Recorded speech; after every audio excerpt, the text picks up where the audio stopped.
আসলে আমাদের জীবনটা হচ্ছে বইয়ের মতো। কিছু মানুষ শুধু কভারটা পড়ে বা কভারটা দেখে বইকে যেমন জাজ করে, বিচার করে। আবার কিছু মানুষ হচ্ছে বইয়ের ১ম পৃষ্ঠা অথবা ভূমিকাটা পড়ে বইটাকে জাজ করে। আবার কিছু মানুষ যে বইয়ের রিভিউয়ারকে যে কি বলল, রিভিউয়ার কি বলতেছে বইটা, পরের মুখের জাল দিয়ে সে বিশ্বাস করে যে আসলে কি।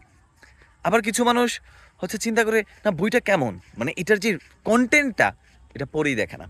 সো আমরা যখন আমাদের কোনো একটা সম্পর্কে যাই, সম্পর্কের প্রধান বিষয় হচ্ছে আন্ডারস্ট্যান্ডিং, একজন আরেকজনকে বোঝা। সো একটা বইকে বুঝতে হলে বইয়ের কন্টেন্ট কিন্তু পড়তে হয়।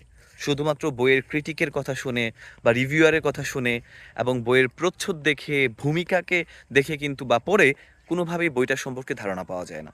ঠিক তেমনি আমাদের যদি আমরা একটা মানুষ সম্পর্কে ভালোভাবে বুঝতে চাই, মানুষটাকে পড়তে হবে, মানুষটার সঙ্গে কথা বলতে হবে।